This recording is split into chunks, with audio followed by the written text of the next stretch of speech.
Bonjour à toutes et à tous.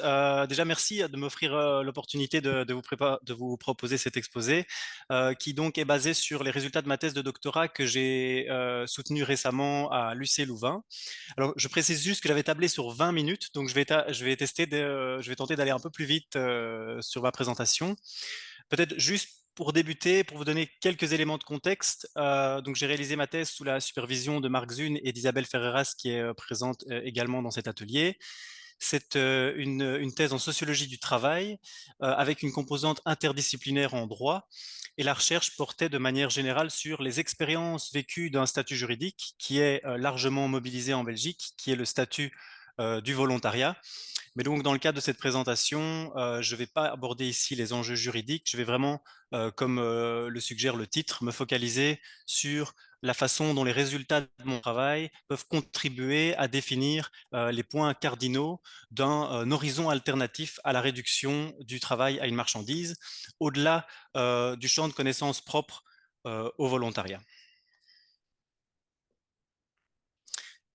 Alors, donc ma présentation sera structurée en 4 points. Je commencerai par une rapide problématisation de l'objet, donc qui consiste à faire une sociologie du travail volontaire. Ensuite, j'expliciterai rapidement la méthode que j'ai utilisée pour aboutir au résultat.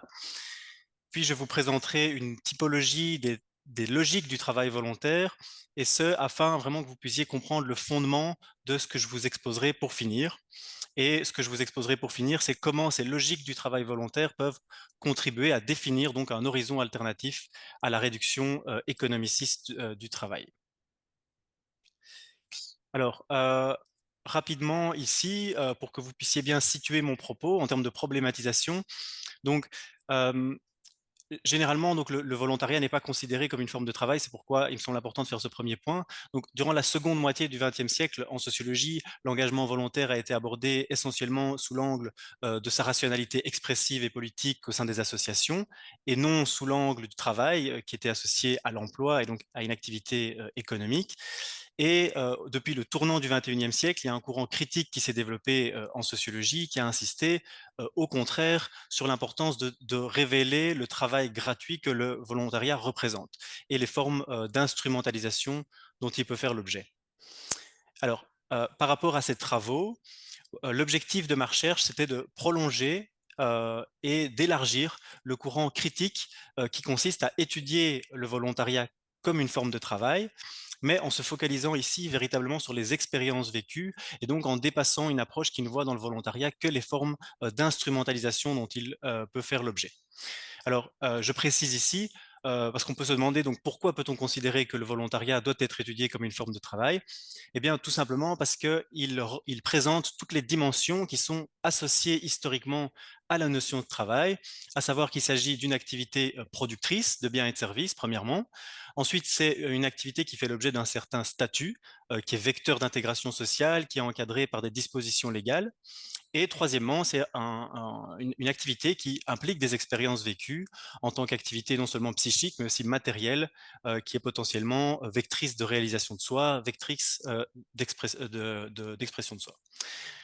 Donc, concrètement, la principale question qui a guidé ma recherche, c'est la suivante. Comment les expériences de travail se déploient-elles et se forment-elles en situation de volontariat?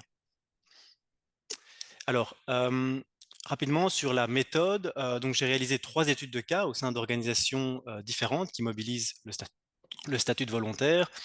Le mode principal de collecte de données, c'était des entretiens approfondis. Donc au total, ma thèse s'appuie sur des entretiens approfondis avec 97 personnes, dont 81 volontaires.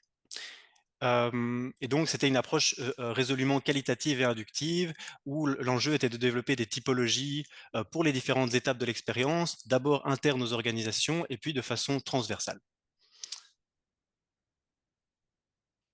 Alors, je passe rapidement sur ce point ici sur la méthode. Donc juste en quelques mots, donc nous supposions que les organisations ont un effet fort sur les expériences. Donc l'idée c'était de choisir des cas particulièrement diversifiés. Donc il y avait une plateforme pour un service citoyen, un hôpital public pendant la crise du Covid et un supermarché coopératif. Toutes ces organisations mobilisent un même statut juridique, mais sont très diversifiées, non seulement en termes de type d'organisation, en termes de finalité de la mobilisation des volontaires, de niveau d'implication des volontaires. Donc, il y a une association, une entreprise publique, une coopérative. Les niveaux d'implication peuvent aller d'un temps plein pendant 6 mois à des degrés d'implication beaucoup plus faibles. Donc, voilà, je ne reviens pas sur chacun des points ici, mais simplement vous dire qu'il y a une grande diversité. Également sur des points supplémentaires ici, donc de défraiement. Certaines activités volontaires sont légèrement défrayées, d'autres pas, mais il y a toujours des formes de contrepartie au travail volontaire.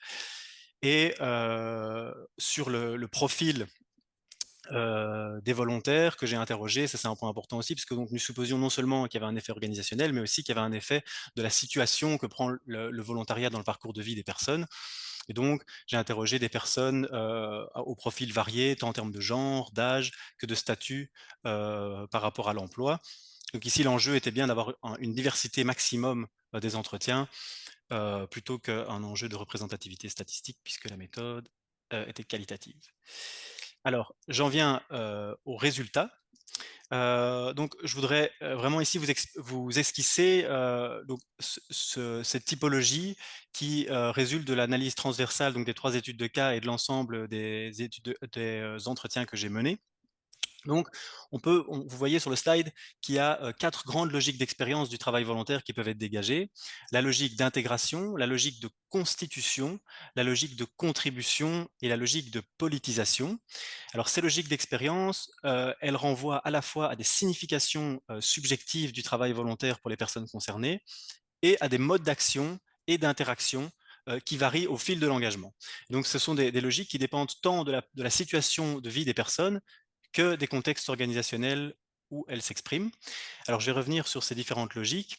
Donc, la logique d'intégration, qui peut être résumée par un verbatim type qui est avoir une place, elle concerne principalement donc ici des personnes qui sont exclues du marché de l'emploi, qui ont une diversité de statuts, mais qui ont pour point commun d'être exclus du marché de l'emploi, et qui, donc ce ne sont pas des retraités non plus, ce sont des personnes qui sont actives, mais exclues du marché de l'emploi, et qui, pour certaines, présentent des difficultés sur le plan économique. Alors, dans ce cadre-là, le statut de volontaire, il est saisi généralement comme un statut de substitution, où l'enjeu est de se montrer actif et, dans de nombreux cas, d'être un vecteur d'accès à un emploi stable et sécurisant. Deuxième logique, la logique de constitution, qui peut être résumée par le verbatim type qui est trouver une route. Là, il concerne plus généralement des jeunes adultes qui ne sont pas en emploi et pas en formation, mais qui, par rapport aux personnes qui sont dans une logique d'intégration, là, sont soutenues matériellement par leurs parents, donc ils ne cherchent pas à tout prix à trouver un emploi stable et sécurisant dans l'immédiat. Dans ce cadre-là, le volontariat est plutôt saisi non pas comme un statut de substitution, mais plutôt comme un statut de transition qui permet d'expérimenter en vue d'apprendre, de découvrir, de s'orienter, etc. Puis vient une troisième logique, qui est la logique là, de contribution, au-delà donc des objectifs biographiques personnels des personnes. Ici concerne des personnes qui ont différents âges, mais qui ont pour point commun d'avoir une affiliation sociétale qui est assurée. Ce sont des personnes qui soit ont un emploi stable, soit sont retraitées et qui se saisissent du volontariat comme une manière de contribuer bénévolement et ponctuellement à une organisation locale. Et puis vient ensuite la quatrième logique, qui est la logique de politisation. Et là, donc à nouveau, elle concerne des personnes dont l'affiliation sociétale est assurée, donc des employés, des retraités, mais qui se saisissent ici du statut de volontaire vraiment pour participer à une organisation démocratique et plus largement au projet politique que cette organisation soutient. Donc on voit que ces 4 logiques sont fortement variées en termes de situation biographique des personnes concernées, de significations subjectives qui sont associées au travail volontaire et ce sont aussi des logiques qui impliquent une grande diversité d'expériences. C'est-à-dire que pour les personnes qui sont dans une logique d'intégration, là, le travail volontaire est plutôt saisi sur le mode de l'emploi, avec une certaine docilité vis-à-vis de l'organisation, une implication substantielle et souvent à temps plein dans le volontariat. Sont concernées ici des organisations qui associent au travail volontaire certains codes issus du marché de l'emploi. Deuxième logique, la logique de constitution, on est aussi sur une application substantielle, dans le sens où c'est une logique qui est fortement liée à des attentes biographiques. Mais là, l'attente, c'est vraiment d'être reconnu pour ces jeunes dans leur singularité, d'être traités comme des adultes, de disposer d'une certaine autonomie au travail.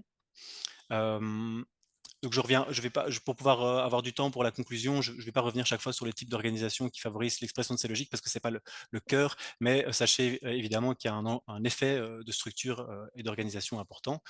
Donc j'en viens tout de suite à la troisième logique, qui est la logique de contribution. Là, on est sur une application beaucoup plus légère, avec une grande importance qui est accordée au fait de préserver sa liberté, au fait de pouvoir se désengager facilement de l'activité volontaire, mais aussi de définir librement son horaire de travail.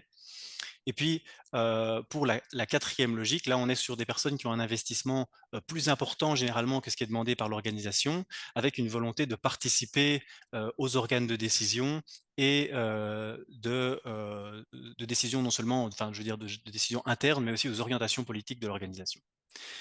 Alors, jusqu'ici, donc ma présentation est vraiment, on pourrait dire, consacrée à des logiques d'expérience du volontariat, du travail volontaire, mais je, me, je voudrais vous dire ici, du coup, en venir au point principal sur lequel je voudrais revenir, c'est qu'au-delà du champ de connaissances sur le volontariat en tant que tel, les différentes logiques d'expérience que je viens d'esquisser, elles sont aussi révélatrices en fait des attentes contemporaines qui sont portées sur le travail et qui ne trouvent pas nécessairement d'expression sur le marché de l'emploi. Alors, les expériences du volontariat, elles diffèrent fortement, comme vous avez pu tout petit peu vous en apercevoir, mais je n'ai pas le temps de venir dans le détail, mais elles diffèrent fortement selon la position des personnes sur le marché de l'emploi. Et surtout, euh, sur la façon dont enfin, les volontaires eux-mêmes mettent en relation les attentes qu'ils ou elles portent sur le volontariat d'une part et leur expérience et leur conception de l'emploi d'autre part. Donc, euh, à travers ce parallèle en fait entre l'expérience du volontariat et l'expérience de l'emploi, on voit en fait apparaître les écarts entre les attentes qui sont portées sur le travail en tant qu'activité au sens large et les conditions du travail sur le marché de l'emploi où le travail est subordonné et réduit à une activité économique. Et donc c'est en ce sens qu'on peut avancer que les expériences du volontariat sont particulièrement révélatrices des diverses attentes contemporaines qui sont portées sur le travail qui, lorsqu'elles ne sont pas comblées dans l'emploi, s'expriment à travers leur pleine puissance via diverses formes de travail volontaire. Alors, où est-ce que je veux en venir en disant ça? C'est qu'en réalité, ce constat, il a de fortes implications, non seulement sur le plan sociologique, mais aussi sur le plan politique, puisqu'on pourrait donc considérer, si on suit le fil, que ces quatre logiques d'expérience que je viens de vous esquisser peuvent être relues comme quatre points cardinaux d'une boussole critique en vue d'améliorer la qualité du travail. Et ça permettrait, en une certaine manière, de redéfinir le travail en un sens plus conforme aux attentes qu'il porte et qui ne sont pas exclusivement d'ordre économique.